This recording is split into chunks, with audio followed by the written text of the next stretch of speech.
guys, how y'all doing today? My name is Franchise Fanatic, and welcome back to the channel. And today, for you guys, this is another Marvel movie review. Today we're tackling the second film in the MCU, The Incredible Hulk, which also released in 2008, the same year as Iron Man 1. So, look, this is a real odd duck of a film, alright? I'm just going to tell you, this is a weird freaking movie. And I don't know how I feel about it, because I've only remember seeing this movie once. You know, I love the MCU, but this film has always seemed to me, it always kind of, I guess reminds me of a film that isn't in the MCU. You know, I always think of, the 2003 Hulk movie, and I look at the Universal thing.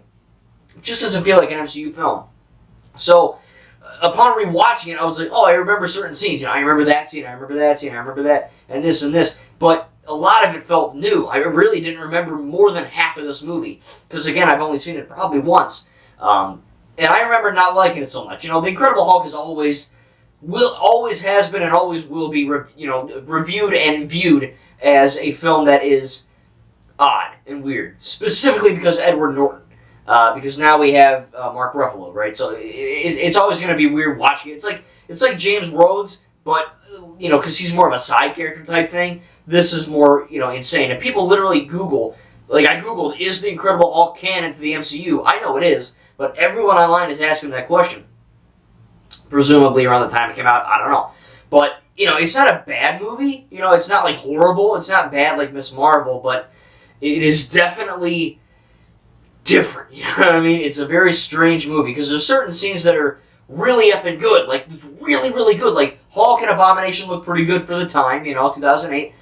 It doesn't hold up that well now, but it looks alright. I think that, the writing is okay in times. The CGI is pretty good for the most part. The action scenes are really good, especially, Hulk versus Abomination in the end. I like the scene where Bruce is kind of trapped in the glass dome area, and he kind of turns into the Hulk with a smoke bomb, and he jumps out, and he beats up everyone, and then he just kicks Ross in the freaking chest, and he goes flying back. I mean, there's some cool action scenes, right? There's the whole scene in Brazil or something in the beginning. Really cool little parkour area. I mean, it definitely is an action-packed film, and that's really good. In terms of other positive things, I could probably say that I think that the film handles Hulk in a different way, in a sense that it really makes you think, because Hulk, what do you do? He's a big effing green guy, and he smashes stuff. How do you make a movie out of that and make you want to care?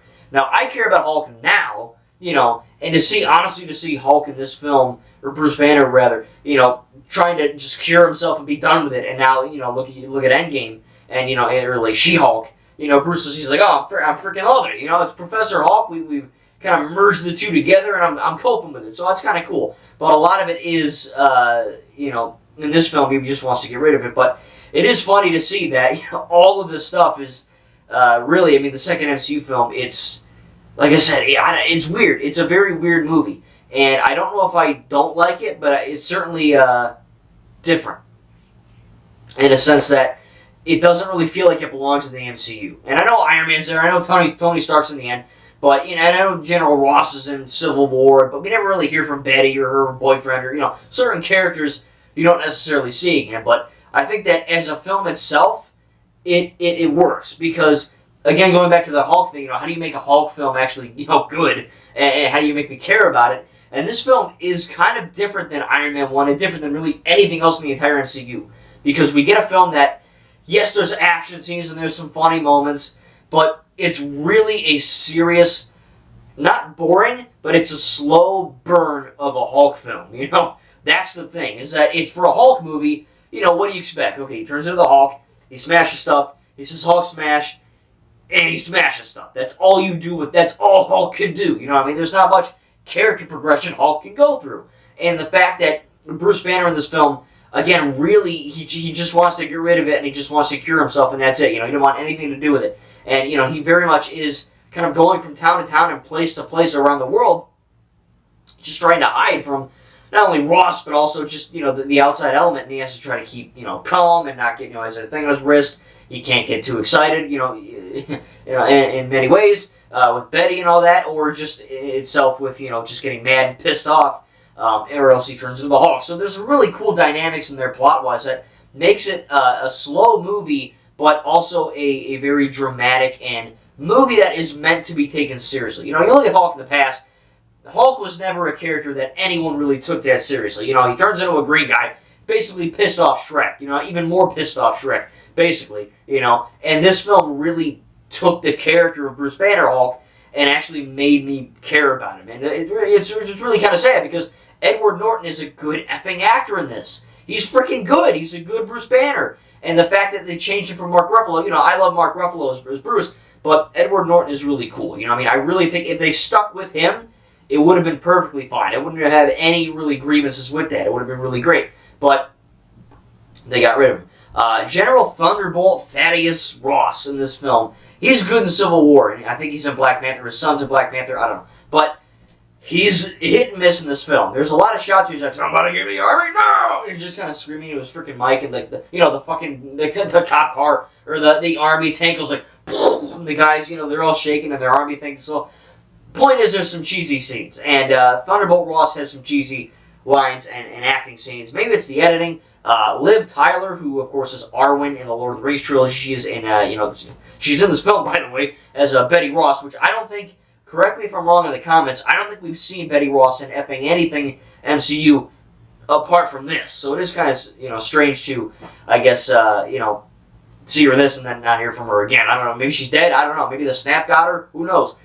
But she is not that good of an actress. I think that maybe it's her voice because she always talks like this.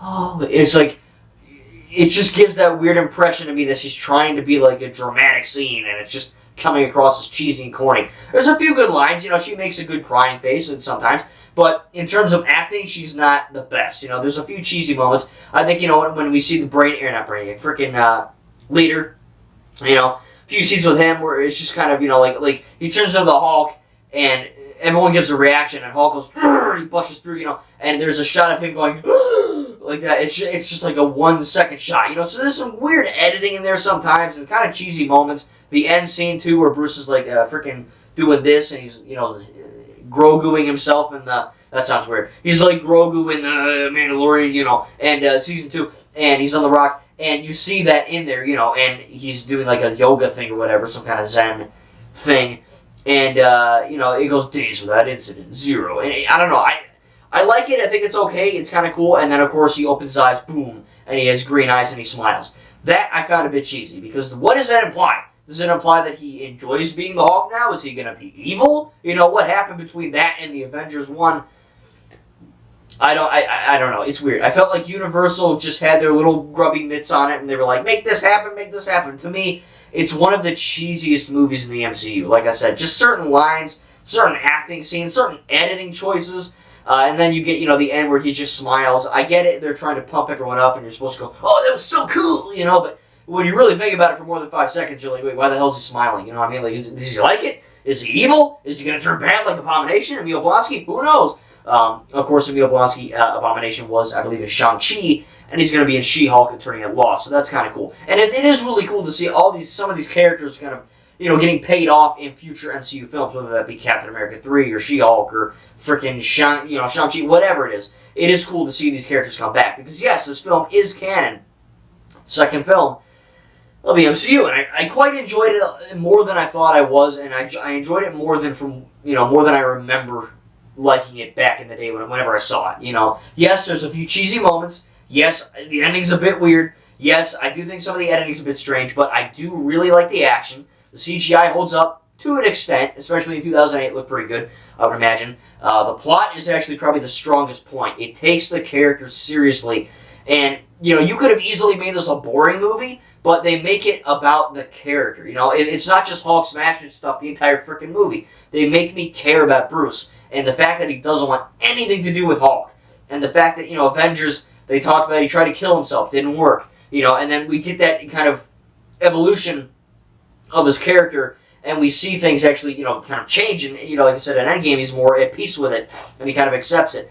So I think that's really cool, they really kind of laid the groundwork for this, and look, comparing this film to Iron Man 1, there's no contest. Iron Man 1 is, I think, objectively a better film, right? It's not cheesy, it doesn't have any weird CGI moments, the editing's not bad in Iron Man, it feels disjointed from the MCU, you know what I mean? Not just because of Edward Norton, it just, in terms of quality, it doesn't feel up to par with what you'd expect from MCU. And I know I wasn't a big fan of Ms. Marvel. I don't hate that show, but, I do think Ms. Marvel is worse than this, but, again, it just feels a bit out of place in the MCU.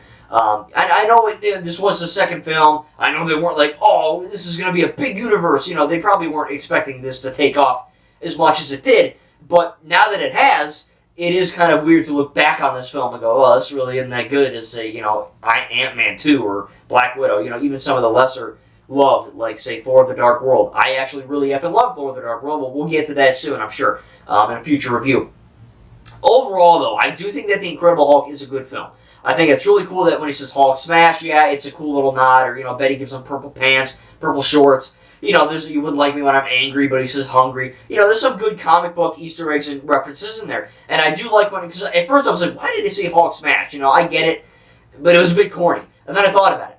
Hulk really, in essence, is kind of like a different person to Bruce, Because Bruce even says in this film, this movie, he says, look, I don't remember half of it, I just know, like, images and glimpses, So when he becomes the Hulk, he isn't really Bruce, just strong. He's almost like a different character, a different person altogether.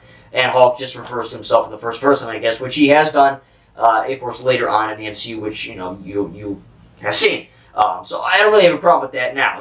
I thought about it for 2 seconds. But really, no end credit scene. Right when he opens his eyes, the very next scene, after like a 2-second black screen, is the bar scene with Thaddeus and Iron Man and Tony. So really no end credit scene because there were no credits before the scene. So I guess that's the end of the movie, really. I don't know. But again, to wrap things up, The Incredible Hulk is not a bad film. It's better than what I remember, but it has some weird editing. It's got some weird acting moments, especially from Betty. Some of the cheesy moments are there, which, Hulk is always going to be a cheesy type of character, but he is a badass character, for sure. And I like that this film really tried their best to make Bruce Banner and Hulk seem like they belong in a movie. Like, this is worth seeing and watching, And they did it. They actually pulled it off. But again, there's 1 or 2 scenes where it's a bit corny. So I'm probably going to give The Incredible Hulk a B+. I enjoyed it a lot more than I thought I was going to, and from what I remember, some weird hitches along the way, and again, it doesn't really feel like it belongs in the grander MCU. Again, not because of Edward Norton, I think he's a really good actor in this. It's just, again, there's some, the quality isn't as up to par as what we'd expect in future MCU titles. But right now, looking back at it, I really don't hate it, and I really enjoyed it for the most part. I thought I had a lot of fun with it, Good action scenes, some funny moments, good character arcs, especially the payoff, getting to see characters in this film like Emil Blonsky come back, and She-Hulk is going to be cool, I'm assuming. And, for sure, it's definitely not the best of the MCU has to offer, but it's also not the worst. I think it's a happy in-between. I think people discount this, and they should. If you haven't seen The Incredible Hulk in a long time, go rewatch it. I think you're really going to enjoy it. I did for sure. Go rewatch it. Tell me what you think in the comments. What do you think? Do you think it's underrated? Do you think it's overrated? Do you think it's... it can't really be overrated. No one talks about it. It's funny. Like, they have all these MCU tributes. That movie's barely even in any of them. They're in mine, but they're not in half of any of them. So, I don't know. I think this film is good, and, it really did shock me and surprise me. So I enjoyed it a lot more than I thought I was going to. And, like I said, a few thingies along the way, which I kind of had a little bit of an issue with. But overall, I found it pretty fun, pretty action-packed, and pretty enjoyable nonetheless. Thank you guys, and we'll see you in the next video.